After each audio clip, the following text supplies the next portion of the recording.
गोपेश्वर गोपी शिव महापुराण की कथा में पंडित प्रदीप जी मिश्रा ने बताया कि यदि आपने किसी को पैसा दिया है और वो लौटा नहीं रहा है, तो या फिर आपके सिर पर बहुत कर्जा हो गया है, तो आप 5 बेलपत्र, 5 श्वेत पुष्प, 5 हल्दी में भीगे हुए चावले के दाने अगर आप एकांतेश्वर शिवलिंग पर, या आपको कहीं एकांतेश्वर शिवलिंग नहीं मिल रहा है तो शिवरात्रि अगर आ रही है, तो किसी भी शिवरात्रि पर, प्रत्येक महीने शिवरात्रि आती है, किसी भी शिवरात्रि पर यदि एकांतेश्वर शिवलिंग नहीं है तो किसी भी स्थान पर एकांत में शिवरात्रि के दिन पार्थिव शिवलिंग यानी मिट्टी का शिवलिंग बना ले। फिर अभिषेक पूजन करने के बाद एक एक करके हल्दी के 5 चावल, फिर एक एक करके श्वेत पुष्प और फिर एक एक करके बेलपत्री चढ़ानी है। जब आप ये चढ़ाएं तो जिससे पैसा लेना है उसका भी स्मरण रखें और कितना कैसे लेना है वह भी स्मरण में रखें।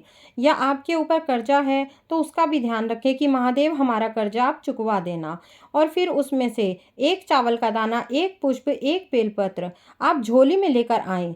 अगर एकांतेश्वर शिवलिंग पर चढ़ाया है तो ऐसे ही छोड़ आएं, और अगर आपने पार्थिव शिवलिंग बनाया है तो उस पर चढ़ाया है तो थोड़ी देर के बाद उसका विसर्जन करना है। अगर एकांतेश्वर शिवलिंग है तो फिर आपको कुछ नहीं करना है, उसको ऐसे ही छोड़कर आ जाना है।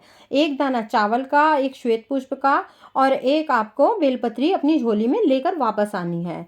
एकांतेश्वर शिवलिंग बहुत सुख का अनुभव कराता है। यदि रीढ़ की हड्डी में या घुटने में गैप आ जाए और डॉक्टर ऑपरेशन के लिए बोल दे, तो भी आपको एकांतेश्वर शिवलिंग का पूजन करना चाहिए।